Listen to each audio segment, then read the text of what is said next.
नमो भगवते वासुदेवाय।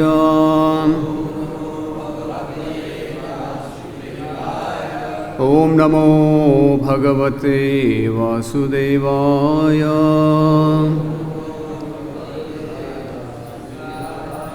ओम नमो भगवते वासुदेवाय। नारायणं नमस्कृत्य नरं चैव नरोत्तमं देवीं सरस्वतीं व्यासं ततो जाय उदीरये नष्टप्रायेषु अभद्रेषु नित्यं भागवत सेवया भगवतीरुत्तमश्लोके भक्तिर्भवति नैष्टिकीं कृष्णाय वासुदेवाय देवकी नंदनाय च नंदगोपकुमाराय गोविंदाय नमो नमः। हरे कृष्णा।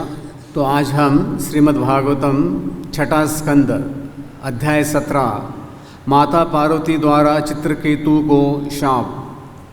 तो श्लोक क्रमांक लेंगे 33। न ह्यस्यति प्रिय कश्चिन् न ह्यस्यस्ति प्रिय कश्चिन् न प्रिय स्वपरोऽपि वा न प्रिय स्वपरोऽपि वा आत्मवात् सर्वभूतानाम् आत्मवात् सर्वभूतानाम् सर्वभूतप्रियो हरि सर्वभूतप्रियो हरि। न नहीं ही निस्संदेह अस्य ईश्वर का अस्ति है प्रियः अत्यंत प्यारा कश्चिन कोई न नहीं अप्रियः जो प्रिय न हो स्व अपना परः पराया अपि भी वा या आत्मवत् आत्मा की भी आत्मा होने से सर्वभूतानां सभी जीवात्माओं का सर्वभूत सभी जीवात्माओं के लिए प्रिय अत्यधिक प्रिय हरि भगवान हरि।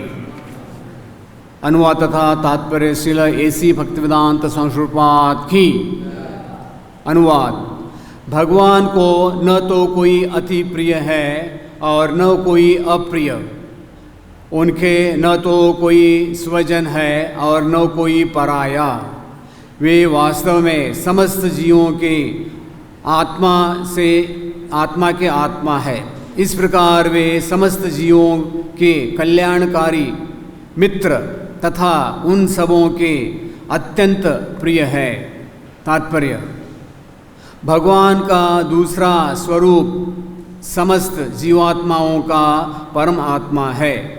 जिस प्रकार स्व अत्यंत प्रिय होता है, उसी स्व का परम स्व और भी अधिक प्रिय होता है।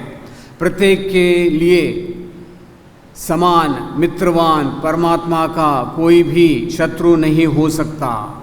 भगवान तथा जीवात्माओं के बीच शत्रुता या मित्रता का भाव माया के बीच में आ जाने के कारण है। चूँकि भौतिक प्रकृति के 3 प्रकार के गुण यहाँ हस्तक्षेप करते हैं, जिसके कारण भिन्न भिन्न संबंध उत्पन्न होते हैं। वास्तव में शुद्ध जीवात्मा सदैव ईश्वर को अत्यंत प्रिय है और उसे भी ईश्वर प्रिय होता है। पक्षपात अथवा शत्रुता का प्रश्न ही नहीं उठता। ओम ज्ञानतिमिरन्धस्य ज्ञानाञ्जनशलाकया चक्षुरुन्मीलितं येन तस्मै श्रीगुरुवे नमः। श्रीचैतन्यमनोभीष्टं स्थापितं येन भूतले स्वयं रूप कलामह्यं ददाति स्वपदान्तिकं। वन्देऽहं श्रीगुरो सीतापदकमलं श्रीगुरून् वैष्णवां च श्रीरूपं साग्रजातं सहगणा रघुनाथान्वितं तं सजीवं साद्वैतं सावधूतं परिजनसहितं कृष्णचैतन्यदेवं श्रीराधा कृष्णपादान् सहगणा ललिता श्रीविशाखान्वितं च। जय श्री कृष्ण चैतन्य प्रभु नित्यानंद श्री अद्वैत गदाधर शिवासादि गौर भक्त वृंद। हरे कृष्णा कृष्णा कृष्णा हरे हरे, हरे राम राम राम हरे हरे। तो यहाँ जो आप देख रहे इस अध्याय में जो संवाद चल रहा है, जैसे पार्वती ने चित्रकेतु को श्राप दे दिया, तो उसके पश्चात जो है शिवजी कुछ शब्दों को बता रहे, कुछ श्लोकों में अलग अलग चीज़ों के बारे में बताया है। तो आज का जो श्लोक है इसके अंतर्गत, जैसे भगवद गीता में एक श्लोक आता है समोहम सर्वभूतेषु, तो ये श्लोक भी लगभग उसी से मिलता जुलता है। तो शिवजी जो है वो इस श्लोक में खास करके भगवान कृष्ण का स्वभाव जीवों के प्रति कैसे है और उस स्वभाव में विकार कैसे आता है। आप देखते हैं जैसे दूध है, हाँ, दूध में विकार कैसे आ जाएगा। दूध को जब आप गर्म करेंगे और हल्का ठंडा करके उसमें दही डालेंगे तो उसमें विकार आ जाता है। तो यहाँ ये बताया गया है कि किस प्रकार सारे जीवात्माएं भगवान के लिए एक समान है, लेकिन यहाँ प्रभुपाद जी ने बहुत अच्छा तात्पर्य में क्या बताया है कि भगवान तथा जीवात्माओं के बीच में शत्रुता या मित्रता का भाव माया के बीच में आ जाने के कारण होता है। किसके कारण होता है? हाँ, माया के बीच में आने के कारण। चूँकि भौतिक प्रकृति के 3 प्रकार के गुण यहाँ हस्तक्षेप करते हैं, जिसके कारण भिन्न भिन्न संबंध उत्पन्न होते हैं। तो अभी यहाँ क्या बताया गया है कि माया क्या है? दैवी एष गुणमयी मम माया दुरत्तया। तो माया के अंदर 3 गुण है, सत्वगुण, रजोगुण, तमोगुण। ये तीनों का जो है प्रभाव इस 14 जगत में सब जगह होता रहता है। तो गीता में भगवान क्या बताते हैं? जो सत्वगुण में है वो स्वर्ग में जाएंगे, रजोगुणी यहाँ रहेंगे, तमोगुणी जो है उनका पतन होगा। तो इस प्रकार भौतिक जगत में हम देखते हैं कि हम शास्त्रों में भी अगर देखते हैं, रामायण में कैकेयी का किसने ब्रेन वॉश किया था? आप लोगों ने रामायण सुना है कि नहीं? हाँ, मंथरा ने पता नहीं कौन सा मंत्र उनके कान में बोल दिया, हाँ, पूरा रामायण जो पलट गया है कि नहीं। तो उसी प्रकार महाभारत में भी हम देखते हैं कि दुर्योधन का एक अच्छा नाम भी है। किसी को मालूम है क्या अच्छा नाम है उसका? सुयोधन। क्या नाम? सुयोधन। लेकिन दुर्योधन का किसने ब्रेन वॉश किया? हाँ, शकुनी मामा ने। हाँ, तो उसी प्रकार श्रीमद् भागवतम में भी हम देखते हैं कि कंस का किसने ब्रेन वॉश किया? काफ़ी लोग हैं। पहले तो देवताओं ने आकाशवाणी की, फिर नारद मुनि ने एक कमल ला के दिखाया। हाँ, उसके बाद में हम देखते कि उसके जितने भी मंत्री थे उसको कहते थे नहीं, इनको सबको ख़त्म करना है। तो गीता में भगवान क्या बताते हैं? कारणम गुण संगस्य सद असद योनिषु जन्मसु। तो अभी हम किसका संग कर रहे हैं? जैसे कहा होता है जैसा संग वैसा रंग। हाँ, अंग्रेजी में भी कहते हैं you are known by the company you keep. आप जिसका संग रखेंगे तो उसका प्रभाव अवश्य होगा, इसमें कोई दोष नहीं है। तो बाइबल में भी एक बहुत अच्छी कहानी आती है। जैसे बाइबल में बताया गया है कि जब भी भगवान ने सृष्टि का निर्माण किया तो भगवान ने एक स्त्री और पुरुष बनाया था, उनका नाम था एडम और ईव। और उन्होंने भगवान ने कहा, क्या कहा कि देखो आप सब कुछ भोग कर सकते हैं, लेकिन एक पेड़ है जिसमें सेब लगे हैं, ये सेब खाने से आपका पतन होगा, इसको मत खाना, बाकी जो खाना है खा लो, जो है ना फलाहार, ठीक है।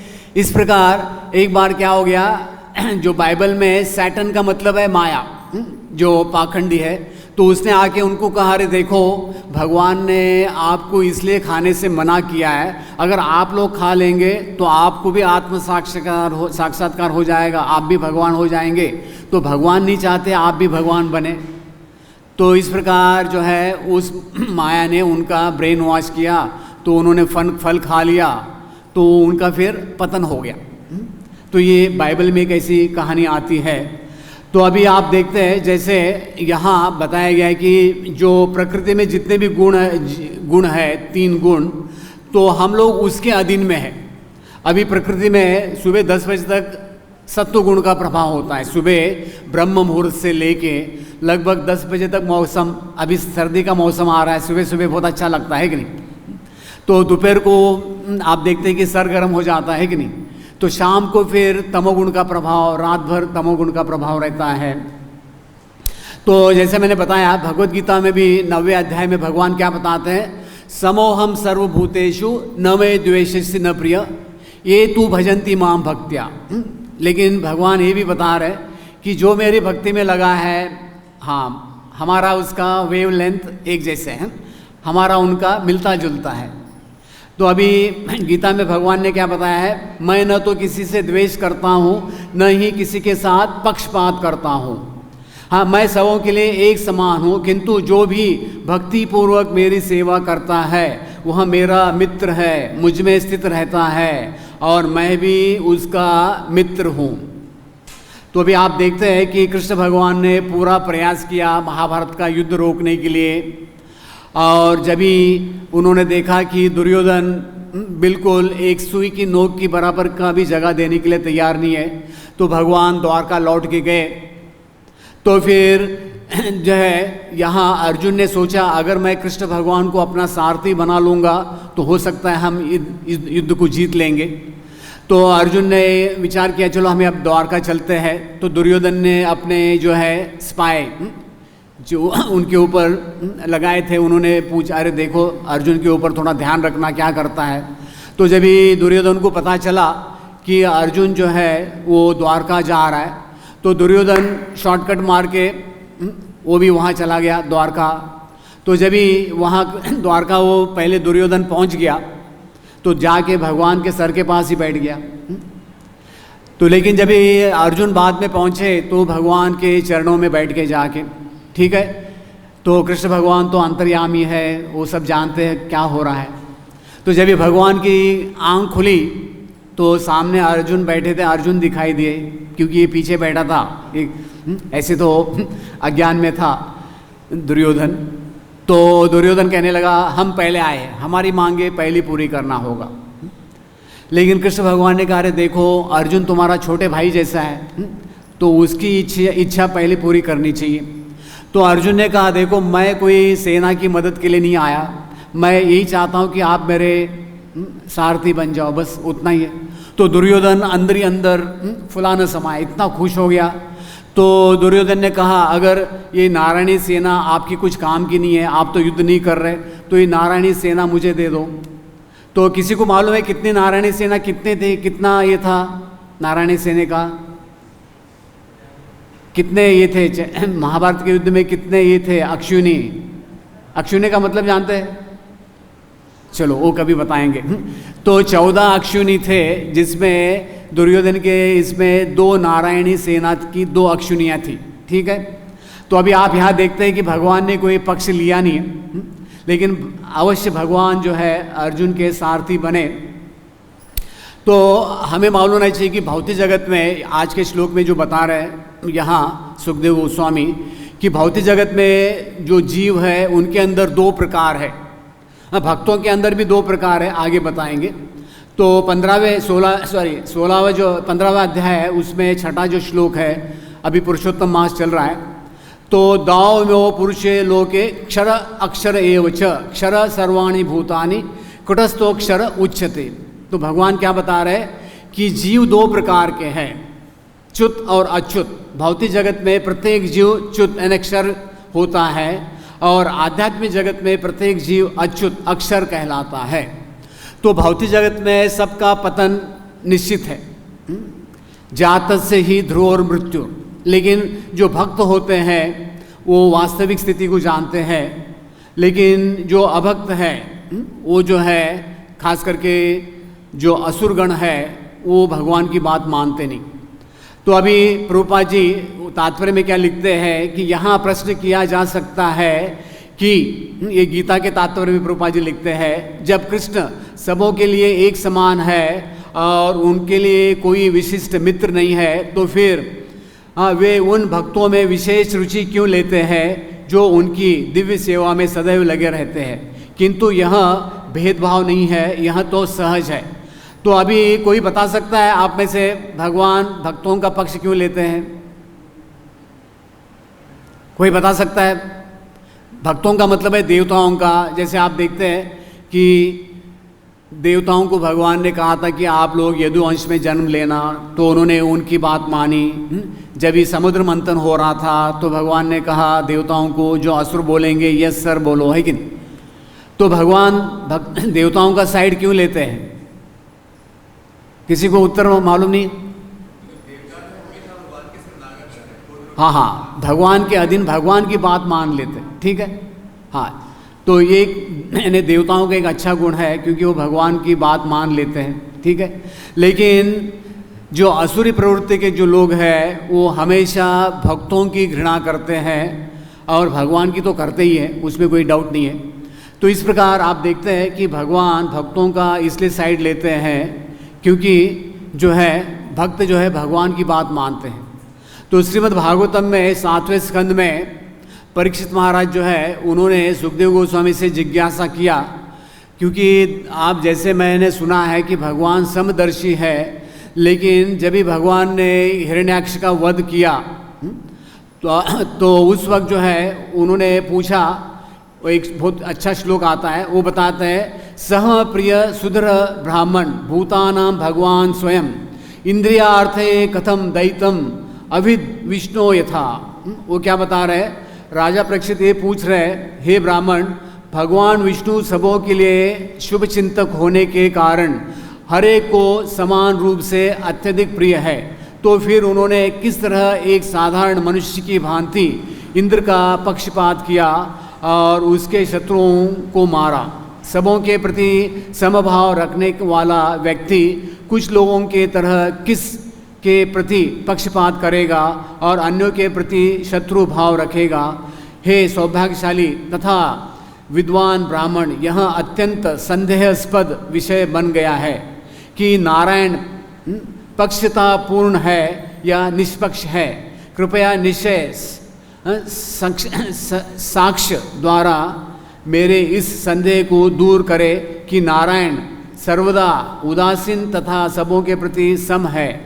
तो अभी यहाँ परीक्षित महाराज ने जब जिज्ञासा किया तो आप देखते हैं कि सुखदेव गोस्वामी क्या बताते हैं कि वास्तविक में भगवान तो सबके प्रति एक है, लेकिन भौतिक जगत के जितने भी बद्ध जीव हैं, क्योंकि हम लोग 3 गुणों से आवृत हैं, तो इसलिए हम क्या देखते हैं कि हाँ भगवान किसी का पक्ष ले रहे। तो जैसे आप देखते हैं कि एक माता पिता के लिए सारे बच्चे एक समान होते, ऐसे नहीं कि एक छोटा बच्चा है अपंग है तो उसके प्रति वो कुछ ध्यान नहीं देता, ऐसे नहीं। तो उसी प्रकार एक हाई कोर्ट जज होता है, प्रभुपाद जी उदाहरण देते हैं। तो हाई कोर्ट का जज क्या करता है, किसी को जो है मुआवजा देता है, किसी को जो है वो कोई सजा दे देता है, लेकिन वो किसके ऊपर करता है, वो शास्त्रों के ऊपर निर्धारित करता है कि किसको क्या देना है, दंड देना है। तो सुखदेव गोस्वामी जो है परीक्षित महाराज को क्या बताते हैं, भगवान विष्णु सदा भौतिक गुणों से परे रहने वाले हैं, अतएव वे निर्गुण कहलाते हैं। अजन्मा होने के कारण उनका शरीर राग तथा द्वेष से प्रभावित नहीं होता। यद्यपि भगवान सदैव भौतिक जगत से ऊपर है, किंतु अपनी आध्यात्मिक पराशक्ति से वे प्रकट हुए और बद्ध जीव को भांति कर्तव्य तथा दायित्वों को ऊपर से स्वीकार करके उन्होंने सामान्य मनुष्य की भांति कार्य किया। हे राजा परीक्षित, सत्व रज तम ये तीन भौतिक गुण भौतिक जगत से संबंध है, अतः हे भगवान को छू नहीं सकते। तो अभी आप देखते हैं कि भौतिक जगत में क्योंकि हम लोग तीन गुणों के अधीन है, तो इस प्रकार हम क्या सोचते हैं कि हाँ, खास करके असुरी व्यक्ति क्या सोचता है कि भगवान वो क्या है कि पक्षपात कर रहे हैं, लेकिन उसमें सच्चाई नहीं है। तो प्रभुपाद जी लिखते हैं इस जगत में हो सकता है कि कोई व्यक्ति अत्यंत उपकारी हो, किंतु तो भी वह अपनी संतानों में विशेष रुचि लेता है। भगवान का कहना है कि प्रत्येक जीव चाहे वो जिस योनि का हो उनका पुत्र है, अतः वे हर एक जीव को जीवन की आवश्यकताएं वस्तुएं प्रदान करते हैं। वे उस बादल के सदृश है जो सबों के ऊपर जल वृष्टि करता है, चाहे यह वृष्टि चट्टान पर हो या स्थल पर हो या जल में हो। तो जैसे चैतन्य चरितामृत में एक श्लोक आता है, नमो महावदन्याय कृष्ण प्रेम प्रदायते। तो कृष्ण भगवान जो है वो क्या है कि कोई पक्षपात नहीं करते, लेकिन वो भक्तों के ऊपर विशेष ध्यान रखते हैं। जैसे अभी आप देखते हैं कि किसी के 4-5 बच्चे हैं, तो वो क्या करते हैं, जो सबसे छोटा बच्चा है उसके ऊपर उनका माता पिता का ज़्यादा ध्यान रहता है। तो प्रभुपाद जी क्या लिखते हैं, किंतु भगवान अपने भक्तों का विशेष ध्यान रखते हैं। ऐसे ही भक्तों का यहाँ उल्लेख हुआ है, वे सदैव कृष्ण भावनामृत में रहते हैं, फलतः वे निरंतर कृष्ण में लीन रहते हैं। कृष्ण भावनामृत शब्द ही बताता है कि जो लोग ऐसे भावनामृत में रहते हैं वे सजीव आध्यात्मवादी है और उन्हीं में स्थित है। भगवान यहाँ पर स्पष्ट रूप से कहते हैं मयि ते, अर्थात वे मुझ में है, फलत भगवान भी उनमें है। तो इस प्रकार भगवत गीता में भी बहुत सारे श्लोक्स है जिसके अंतर्गत कृष्ण भगवान क्या बताते हैं। जैसे 9वें अध्याय में भगवान बताते हैं, अनन्यश्चिन्तयन्तो माम ये जना पर्युपासते तेषां नित्ययुक्ता नाम योगक्षेम वहाम्यहम्। तो यहाँ भगवान क्या बता रहे हैं, जो लोग अनन्य भाव से मेरे दिव्य स्वरूप का ध्यान करते हुए निरंतर मेरी पूजा करते हैं, हाँ, उनकी जो भी आवश्यकताएं हैं उन्हें मैं पूरा करता हूँ और जो कुछ उनके पास है उसकी मैं रक्षा करता हूँ। तो ये भगवान यहाँ बता रहे। और उसी प्रकार भगवत गीता के 10वें अध्याय में भगवान बताते हैं, मस्जिद मदगत प्राण बोधव्यंत परस्परम कथयंत मां नित्यम तुष्यंती च रमंती च।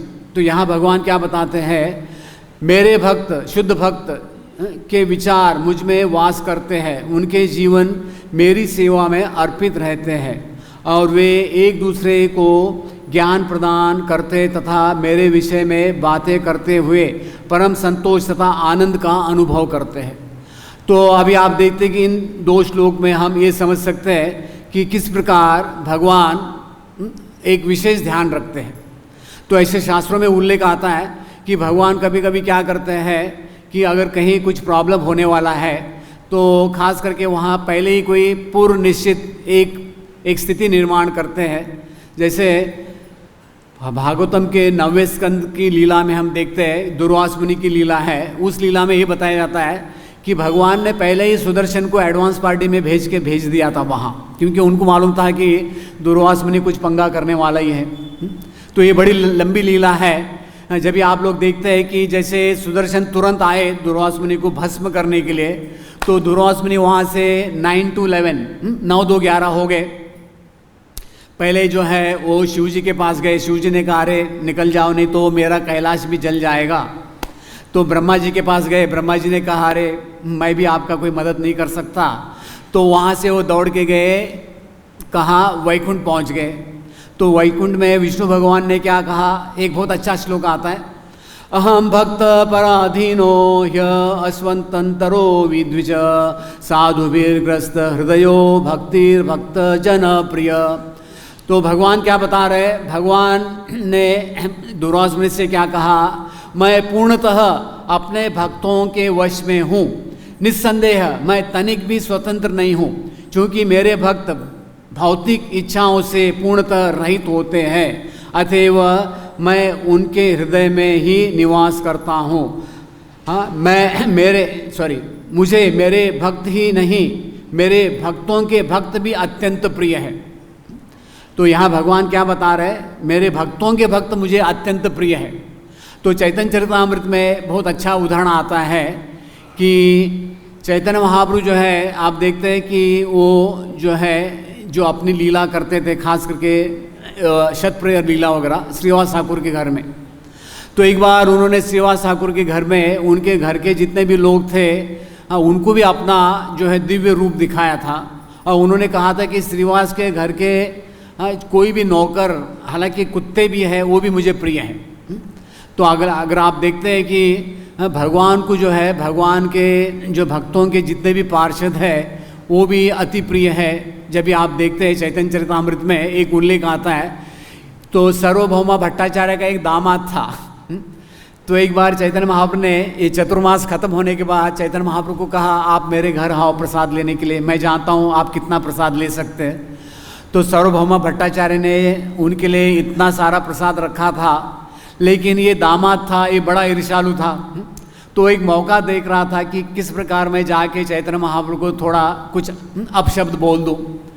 तो लेकिन वो डंडा लेके बैठे थे, वो किसी प्रकार वो दामाद अंदर घुस ही गया और उसने बोली डाला कि देखो ये सन्यासी होकर देखो 20 आदमी का भोजन खा रहे हैं। तो इस प्रकार इस भौतिक जगत में देखते हैं आगे, हालांकि उसकी दशा बहुत बुरी हुई और उसको एक प्रकार की बहुत खतरनाक कॉलरा की बीमारी हुई। फिर भी चैतन्य महाप्रभु ने जाके उसको क्या किया, उस बीमारी से मुक्त किया। तो प्रभुपाद जी लिखते हैं कि यहाँ प्रभुपाद जी उल्लेख करते हैं, इससे ये यथा माम प्रपद्यन्ते ताम तथैव भजामि हम भी व्याख्या की जाती है। जो भी मेरी शरण में आ जाता है, हाँ, उनकी मैं उसी रूप से रखवाली करता हूँ। यह दिव्य आदान प्रदान भाव विद्यमान रहता है, क्योंकि भक्त तथा भगवान दोनों सचेत है।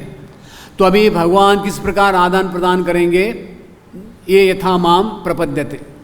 तो अगर आप देखते हैं कि वृंदावन की लीला में पूतना से लेके शक्तासुर, तृणावत से लेके आखिरी जो असुर है, कोई जानता है आखिरी असुर किसको भगवान ने मारा था? कौन था आखिरी असुर जो वृंदावन आया था? हाँ जी, हाँ, योमासुर। चलो, तो भगवान ने उनके साथ यथाशक्ति आदान प्रदान किया। यानी यथाशक्ति का मतलब है वो जिस चेतना से आए उस प्रकार भगवान ने उनके साथ आदान प्रदान किया। तो वास्तविक में अगर आप देखते हैं कि प्रभुपाद जी एक जगह लिखते हैं भागवतम में, हालांकि भगवान ने उनको मार डाला, उनको अलग अलग प्रकार की मुक्ति दी, लेकिन भगवान ने उनका फिर भी भला किया। अगर आप पूतना का अगर विषय देखते हैं तो पूतना के बारे में उद्धव जी विदुर जी को क्या बताते हैं, एक बहुत बढ़िया श्लोक है, आप में से किसी को याद होगा। अहो बकीयां स्तनकालकूटं जिज्ञास्म पयाद अपि असवाधवी लेवे गतिम धात्री उचितां ततोन्यम कम वा दयालुम शरणं व्रजेम। तो यहाँ उद्धव क्या बता रहे, अहो भला मैं उनसे अधिक दयालु किसी और की शरण कैसे ग्रहण करूं, जिन्होंने उस आसुरिनी पूतना को माता का पद प्रदान किया, यद्यपि वह कृतज्ञ थी और उसने अपने स्तन में लिपाए जाने के लिए के घातक विष तैयार किया था। तो अभी आप देखते हैं कि पूतना जो है वो एक बदले की आग में आई थी। उसके जो दो भाई थे जिनको भगवान ने वध किया था, मैंने आगे उल्लेख आता है, लेकिन कंस ने उसको भेजा था। तो पूतना सबसे पहले आई थी। तो वास्तविक में देखा जाए, लेकिन पूतना को भी भगवान ने एक धात्री की गति दी है। तो प्रभुपाद जी भगवद गीता के 16वें अध्याय में एक तात्पर्य में लिखते हैं। तो प्रभुपाद जी बताते हैं, वेदांत सूत्र से पता चलता है कि परमेश्वर किसी से घृणा नहीं करते, असुरों को निम्नतः अधम योनि में रखना उनकी कृपा की अनन्य विशेषता है। कभी कभी परमेश्वर असुरों का वध करते हैं, लेकिन यह वध भी उनके लिए कल्याणकारी होता है, क्योंकि वैदिक साहित्य से पता चलता है कि जिस किसी का वध परमेश्वर द्वारा होता है उसको मुक्ति मिल जाती है। इतिहास में ऐसे असुरों के अनेक उदाहरण प्राप्त है, यथा रावण, कंस, हिरण्यकशिपु, जिन्हें मारने के लिए भगवान ने विविध अवतार धारण किए। अतएव असुरों पर ईश्वर की कृपा तभी होती है जब वे इतने भाग्यशाली होते हैं कि ईश्वर उनका वध करे। तो हमें मालूम होना चाहिए कि भगवान जो है वो सबका वध करने के लिए नहीं आएंगे, विशेष कोई स्पेशल कैटेगरी का जो उनके पार्षद ही होते हैं खास करके। तो जैसे भौतिक जगत में भी हम देखते हैं कि कभी कभी एक माँ अगर बच्चा उनका बीमार है तो वो क्या करेगी, उस बच्चे को भोजन नहीं खिलाएगी। समझो एक बच्चे को ये हो गया, जैसे एक बीमारी होती है जॉन्डिस वगैरह, अगर उसमें बच्चे को भोजन खिलाएंगे तो बच्चा मर सकता है। लेकिन दूसरा बच्चा वो सोच सकता है अरे माँ जो है ये भेदभाव कर रही है। ऐसे नहीं है, क्योंकि स्थिति अलग है, स्थिति जो है विपरीत है। तो अभी भक्तों में भी ऐसे कुछ भक्त होते हैं, वो हालांकि भक्ति कर रहे हैं लेकिन वो चाहते कि हम भी भक्ति में बिल्कुल जो है हमारे कंफर्ट जोन में रहे। कंफर्ट जोन जानते हैं? हाँ, सब कुछ ओम जय जगदीश हरे आप लोग जानते हैं कि नहीं? तो भौतिक जगत में बहुत सारे भक्ति करने वाले लोग ऐसे ही हैं। वो कुंती देवी जैसे नहीं है। कुंती देवी क्या बताती है, भगवान आप विपदा भेजो ताकि हम भक्ति के ट्रैक में रह सकते हैं, आपको हम याद कर सकते हैं। लेकिन ज़्यादा करके लोग ऐसे रहते हैं, वो चाहते कि हमारी जीवन हमारी भक्ति वो सुखमय हो, लेकिन ऐसे नहीं होता है। भगवान क्या करते हैं, कभी ना कभी कुछ ना कुछ परीक्षा अवश्य लेंगे। अगर हम लोग अगर विशेष भक्त है, शुद्ध भक्त है, जैसे पांडव थे या प्रहलाद महाराज थे, तो उनकी अगर हम जीवन की परीक्षा देख लेंगे तो हम तो उसमें 1% भी नहीं है। तो श्रीमद् भागवतम में ऐसे कुछ उदाहरण है जिनको हम बताएंगे आपको। तो जिसके अंतर्गत हम देखते हैं कि जैसे जिसमें भक्त क्या बता रहे, अरे विधाता आपने ये क्या कर दिया। तो आज भी भौतिक जगत में ऐसे बहुत लोग हैं, अगर उनके जीवन में कुछ भी हो जाता है वो किसको दोष देते हैं, सीधा भगवान को द्वेष देते हैं। समझो अगर किसी का बच्चा मोटरसाइकिल एक्सीडेंट में गुजर गया तो कहेंगे अरे भगवान आपने मेरे बच्चे को मार डाला। तो मोटरसाइकिल क्या भगवान ने बनाई थी क्या? आप पहला प्रश्न ये करो, ये मोटरसाइकिल किसने बनाई, किसी असुर ने बनाई? असुर ने, चलो कोई, वो तो भगवान ने तो मोटरसाइकिल नहीं बनाई। तो आजकल लोग जहर खा के मर जाते हैं, ये जहर तो भगवान ने नहीं बनाया। तो बहुत सारे लोग पंखे में लटक के मर जाते हैं, पंखा तो भगवान ने नहीं बनाया। तो आप कोर्ट में ये कर सकते हैं, भगवान की तरफ से लड़ सकते हैं। आप भगवान को क्यों दोष दे रहे हैं कि नहीं? तो श्रीमद् भागवतम में कुछ उदाहरण है, तो आज आपको हम कुछ उदाहरण बताएंगे। तो 7वें स्कंद में बहुत अच्छी कथा आती है। जब ही हिरण्याक्ष का वध हुआ उसके पश्चात जो है हिरण्यकशिपु हिरण्याक्ष के घर वालों को सांत्वना दे रहे थे, अरे आत्मा है, वो उसके लिए कोई मृत्यु नहीं है। हम लोग इस दुनिया में जैसे एक होटल में यात्री आते हैं, भोजन करके निकल जाते हैं, जैसे नदी में घास के तिनके एकत्रित आते हैं वो फिर बिछड़ जाते हैं, तो हमारा कोई शाश्वत संबंध नहीं है। तो हिरण्यकशिपु बहुत बड़ी जो है फिलॉसफी बता रहे थे हिरण्याक्ष के घर वालों को। तो उसके अंतर्गत जो है वो उनको एक कथा बताते हैं। वो एक कथा बताते हैं कि एक राजा थे, उशीनर गांव के एक राजा थे, और एक बार वो युद्ध करने गए थे। तो जब ये युद्ध कर रहे थे तो युद्ध में उनको वीर गति प्राप्त हुई, यानी वो मर गए। तो जब भी उस राजा के पत्नियां जो रानियां थी वो युद्ध भूमि में वहाँ आके अपने छाती पर हाथ पीट पट कर जोर जोर से वो रो रही थी। तो इस प्रकार शाम हो रहा था, तो ऐसे बताया जाता है कि वो अभी भगवान को कैसे दोष देती है। देखो, अहो विधाता, तो वो कहती है अहो विधाता करुणेन न प्रभो भवान प्रियतो दृढ़ गोचराम दशाम। वो क्या बताते हैं, हे नाथ अब आप क्रूर विधाता द्वारा हमारी दृष्टि से ओझल कर लिए गए हैं। इसके पूर्व आप उश्नर के निवासियों के जीविका प्रदान करते थे, जिनसे वे सुखी थे, किंतु अब आपकी दशा उनके दुख का कारण बनी है। तो यहाँ ये रानियाँ क्या कर रही है, विधाता भगवान को दोष दे रही है, अरे भगवान आपने क्या किया। तो आगे उस कहानी में के अंतर्गत उल्लेख आता है कि जब ये रानियाँ रो रही थी जोर जोर से, भागवतम में उल्लेख आता है कि उनकी रोने की आवाज़ वो जो है कहाँ सुनाई दे रही थी, किसको सुनाई दे रही थी, यमराज, यमलोक। कभी कभी हम लोग कहते हैं जोर से बोलो हरे कृष्णा, सब दुनिया में सुनाई देना चाहिए कि तो उनकी रोने की आवाज़ यमराज को सुनाई दे रही थी।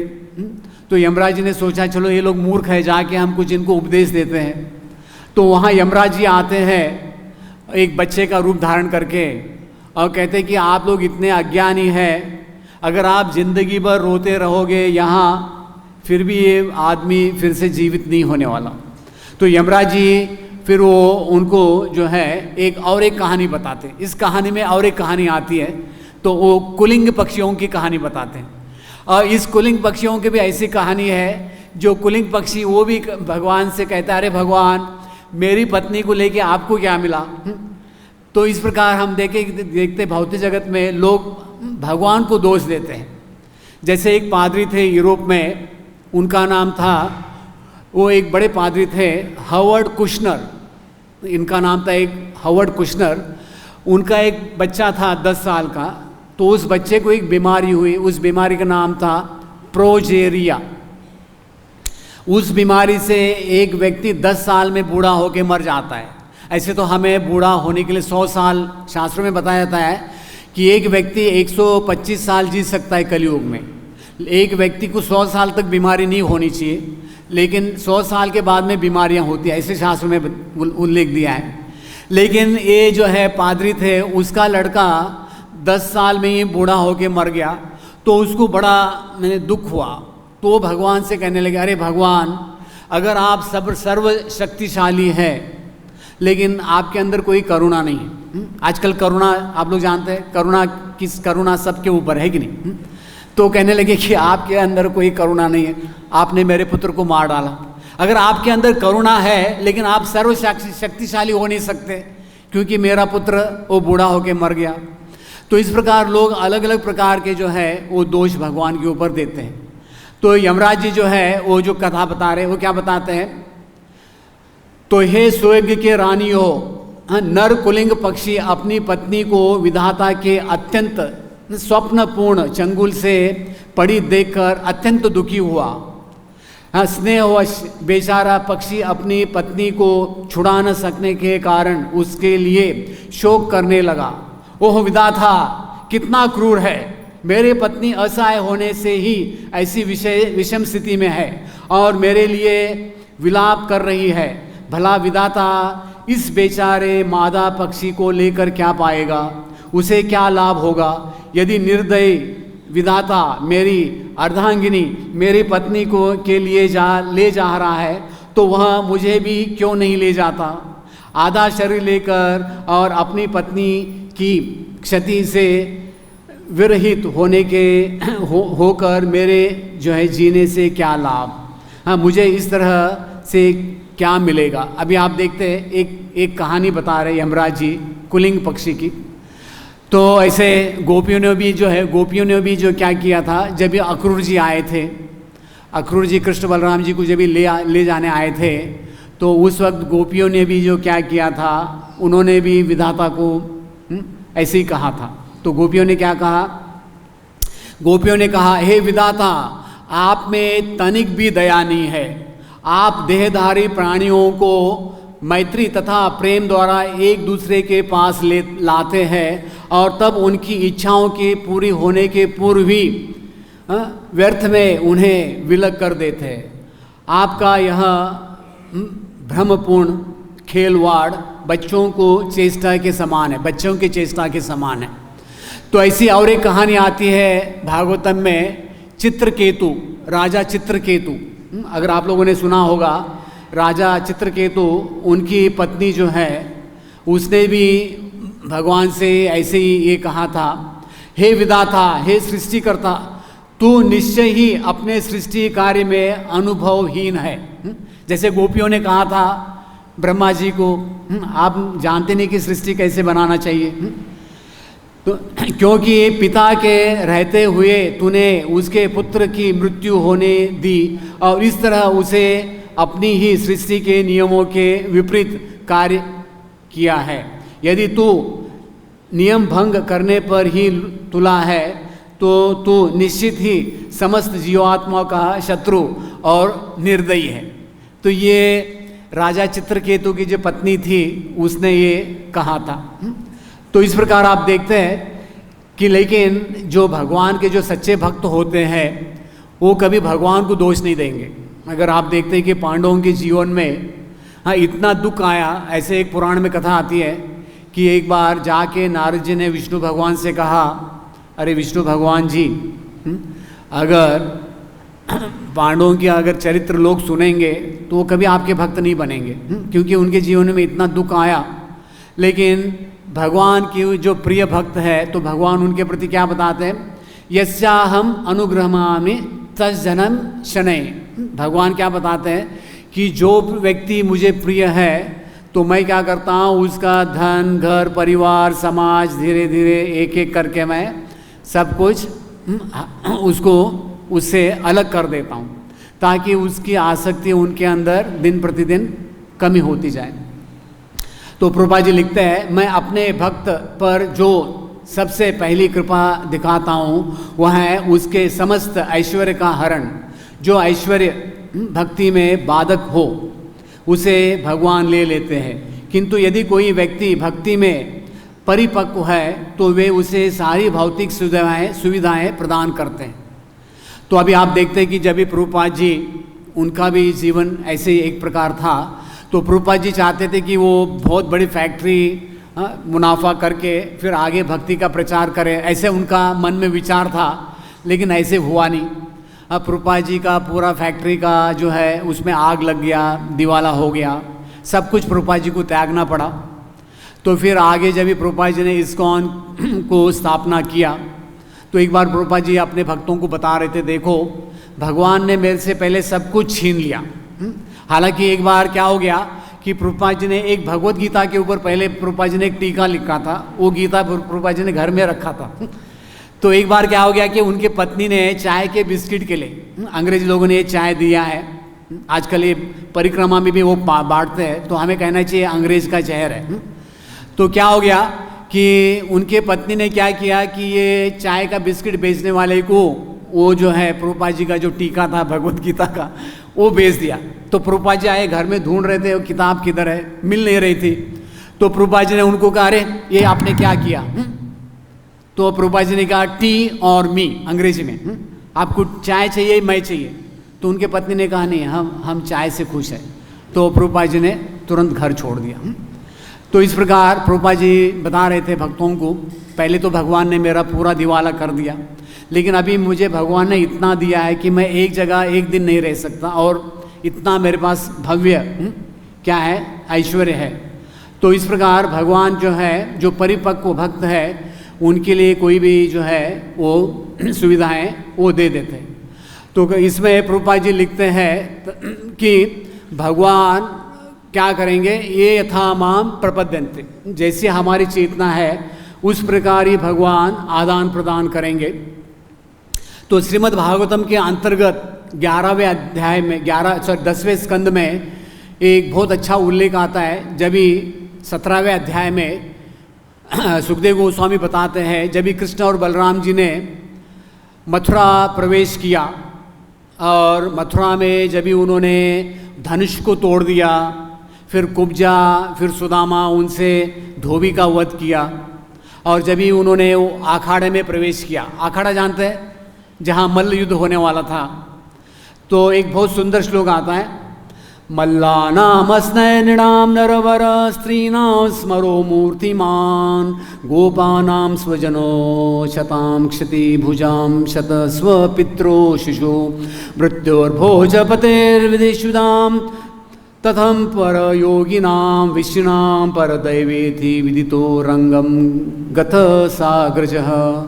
तो यहाँ सुखदेव गोस्वामी बताते हैं जब कृष्ण अपने बड़े भाई के साथ अखाड़े में प्रविष्ट हुए तो विभिन्न वर्गों के लोगों ने कृष्ण को भिन्न भिन्न प्रकार से देखा। तो विष्णु अपने श्रीधर स्वामी बताते हैं एक मणि होती है सूर्यकांति, उसको आप प्रकाश में रख दो और उसको घुमाते रहो, वो अलग अलग रंग दिखाएगी। तो कृष्ण भगवान एक है, तो भगवान के साथ हमारे 5 प्रमुख रस में आदान प्रदान करते हैं, उसके अलावा 7 और रस है। जैसे भीष्म देव के साथ भगवान ने कौन से रस में आदान प्रदान किया था? हाँ, वीर रस। तो यहाँ भगवान ने 12 रसों में आस्वादन किया, आदान प्रदान। पहले पहलवानों ने कृष्ण को वज्र के समान देखा। किसके समान देखा? हाँ, तो आप लोग रस बता सकते हैं, मैं आदान प्रदान बताऊंगा। तो वज्र का मतलब है कौन सा रस में? हाँ, वीर रस में। हाँ, फिर मथुरा वासियों ने श्रेष्ठ पुरुष के रूप में देखा।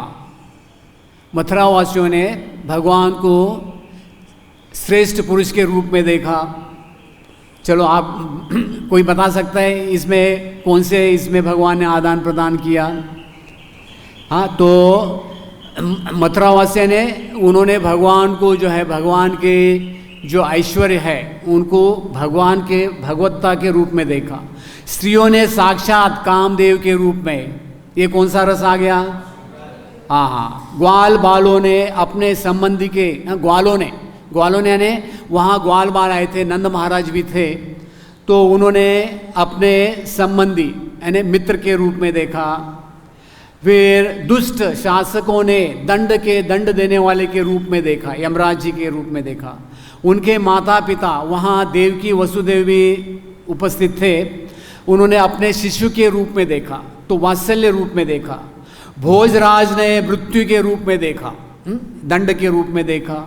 मूर्खों ने भगवान को विराट रूप में देखा, तो उस जगह में कुछ मूर्ख लोग भी थे जिन्होंने भगवान को विराट के रूप में देखा।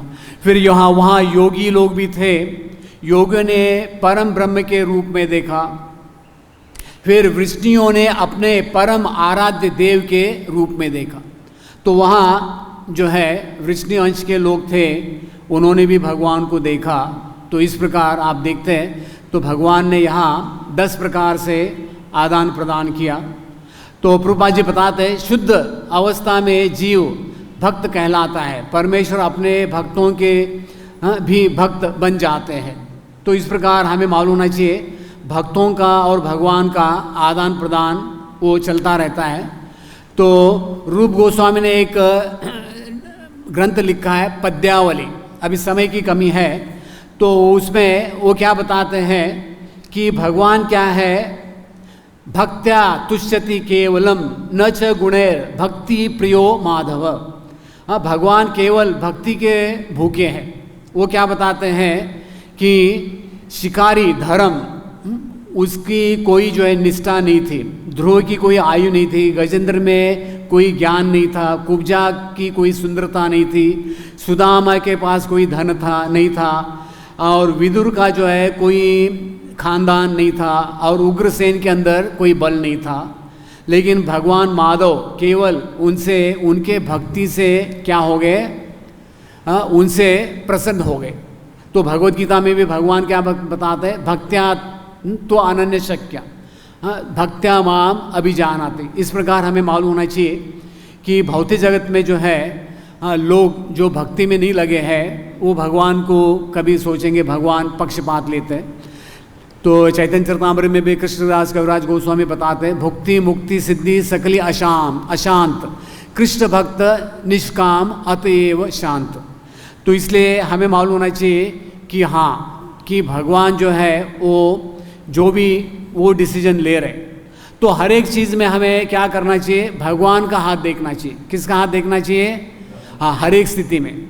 तब जाके हम इस दुनिया में यानी थोड़े शांति से या भक्ति से रह सकते हैं। हाँ, हरे कृष्णा। तो किसी को कोई प्रश्न है, टीका है तो कर सकते हैं। तो आज खास करके इस श्लोक में, आज का जो श्लोक था, तो इसके अंतर्गत यही बताया है कि किस प्रकार भगवान जो है वो सबके लिए एक समान है और किस प्रकार भगवान जो है वो आदान प्रदान करते हैं। तो अभी हमारी चेतना के ऊपर है, हम भगवान को किस चेतना में देख रहे। हरे कृष्णा। ग्रंथराज श्रीमद् भागवतम की, श्रील प्रभुपाद की जय। हरे कृष्णा।